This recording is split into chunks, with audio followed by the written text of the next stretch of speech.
La 6e édition du Forum annuel de la Confédération générale des entreprises de Côte d'Ivoire a pris fin ce samedi à Abidjan.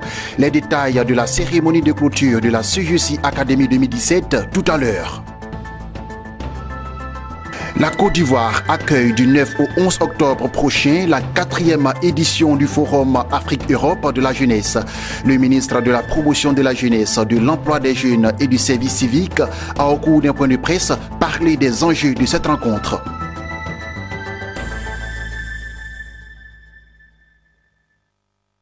Vous suivez le journal des Business 24 Africa. Bonsoir à tous et à toutes. Les lampions se sont éteints sur le 6e forum annuel de la Confédération générale des entreprises de Côte d'Ivoire, une édition de la CGC Academy qui aura vu la participation de plusieurs chefs d'entreprise, de dirigeants de PME, de leaders du monde économique et des entrepreneurs. Les détails de la cérémonie de clôture de l'édition 2017 de la CGC Academy avec Jérémy Aoré, Lignon Gilbert, Marius Seri, Sorochelina.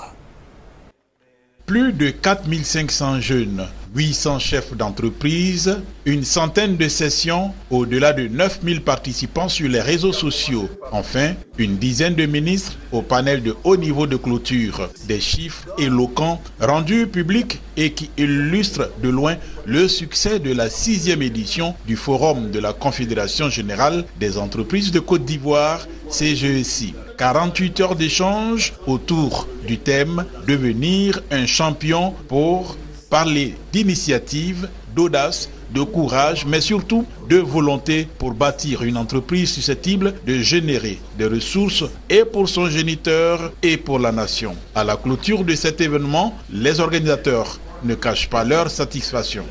On avait également 2 salles en direct pour expliquer aux jeunes comment se présenter, comment parler en public, donc avec le Toastmaster et avec la Jeune Somme Internationale, sur le développement humain. Parce qu'on ne peut pas créer les chefs d'entreprise de demain s'ils ne savent pas communiquer leurs intentions, s'ils ne savent pas communiquer leurs projets. Donc c'est le chef d'entreprise dans son entièreté qu'on a essayé de travailler durant ces 2 jours. Donc on a dépassé les statistiques qu'on avait sur les années précédentes. Mais au-delà des statistiques, l'évolution qu'on a faite, d'avoir 2 parcours. Un parcours pour les chefs d'entreprise confirmés, un autre parcours pour les jeunes entrepreneurs, a été un bon choix, puisque vous avez vu que les chefs d'entreprise confirmés ont des besoins que les jeunes n'ont pas encore. Donc chacun dans son domaine a été entretenu sur ses priorités et tous, en tout cas ceux qu'on a rencontrés, sont satisfaits de ces 2 jours de formation. Autorités administratives et autres personnalités présentes à cette cérémonie de clôture ont salué la tenue de ce forum qui a vu la participation d'une forte délégation guinéenne. Mais au-delà de la volonté politique, nous devons passer à l'action politique. Et à ce niveau, je veux dire, en liaison avec le patronat, nous mettrons en œuvre toutes les mesures dirigeantes qu'il faut pour que ceci soit une réalité, notamment au niveau de la prochaine édition. Et le moment est favorable.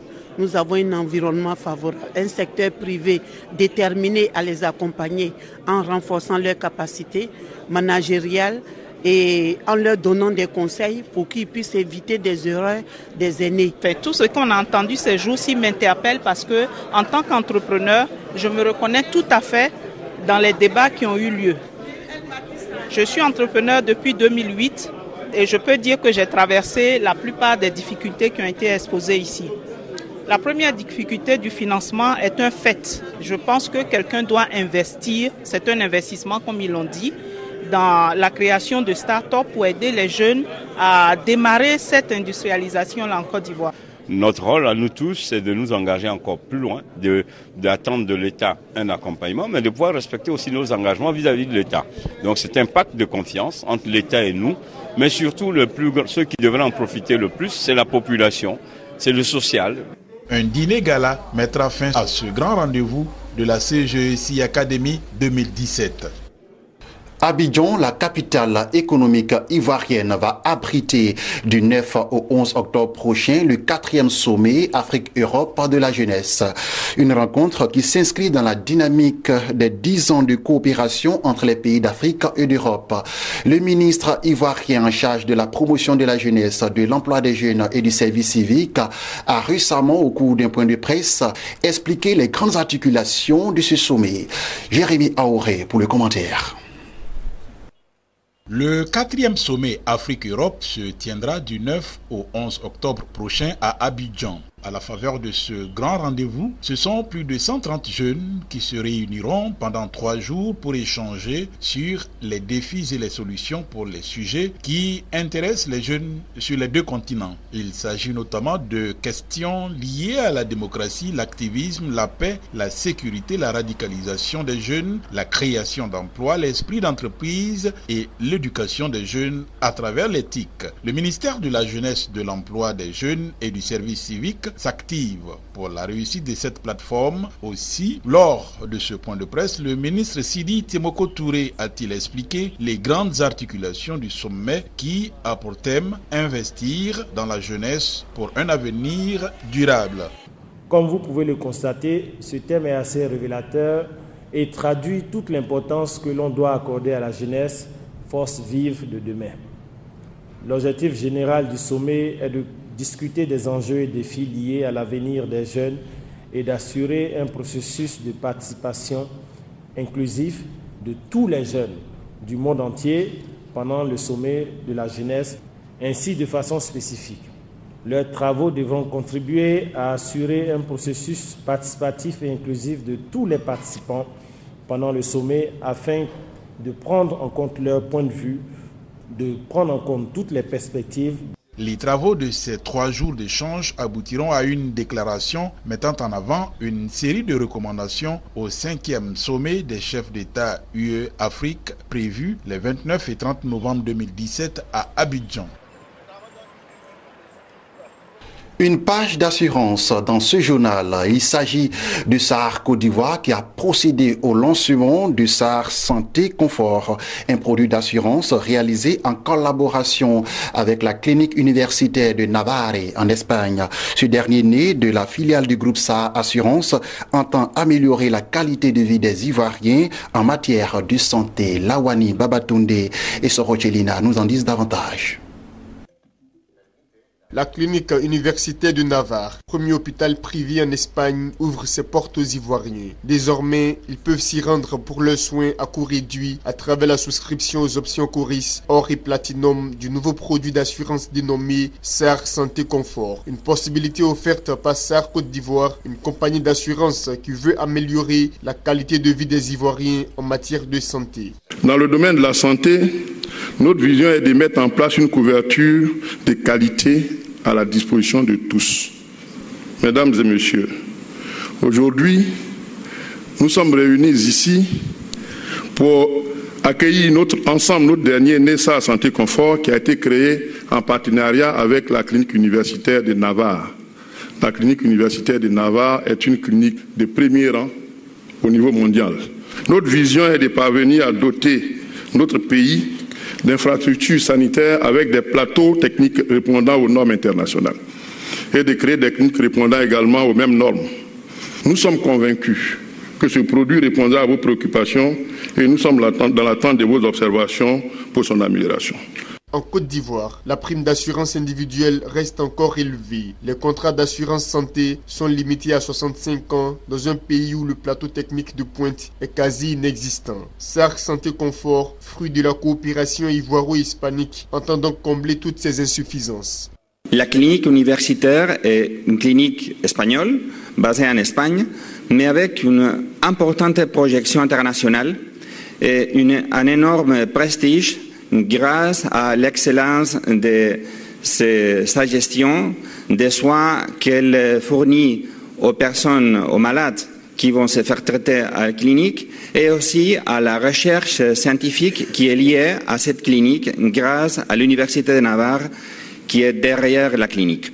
C'est donc un lien qui se tisse entre l'Espagne et la Côte d'Ivoire, un lien dans les domaines de l'excellence, un bénéfice de la Côte d'Ivoire et un bénéfice aussi de l'Espagne. Le groupe SAR est implanté en Côte d'Ivoire depuis seulement 1 an. Il enregistre déjà 2 milliards de francs CFA de chiffre d'affaires pour 500 millions de francs CFA de sinistres payés. À travers son dernier produit, SAR Santé Confort, le groupe SAR ambitionne de devenir la maison de la santé pour l'Afrique. Rendons-nous à Bangourou, ville située à l'est de la Côte d'Ivoire, où depuis plus de 5 ans maintenant, le député Broukoua Marguerite Tano a ouvert une permanence pour écouter et recueillir les propositions de population, faisant d'elle des privilégiés en matière d'implication aux décisions de la nation. La célébration de ces 5 ans d'existence de la permanence s'est tenue récemment dans la ville. C'est un reportage de Diomandé Sualioul Kader, notre correspondant à Bangourou. Son reportage est commenté par Mon Désir Nascimento Odifini.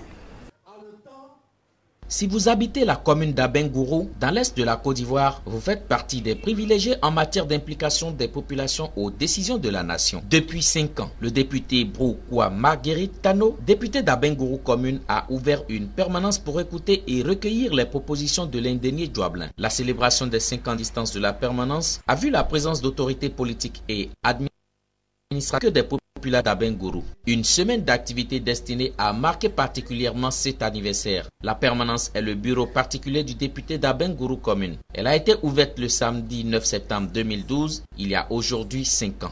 Ce fut un jour en 2012, lorsqu'on est revenu de l'Assemblée pour commencer à travailler, il fallait que cette permanence soit ouverte pour permettre aux usagers de venir s'informer, d'imprégner et de pouvoir eux aussi diffuser l'action du député que je suis. Ça fait 5 ans chaque jour. Il est bon de signaler que les habitants de l'indénié Djoablin ont salué l'existence de la permanence du député d'Abengourou et invité les autres élus à emboîter le pas à l'honorable Broukoua Marguerite Tano.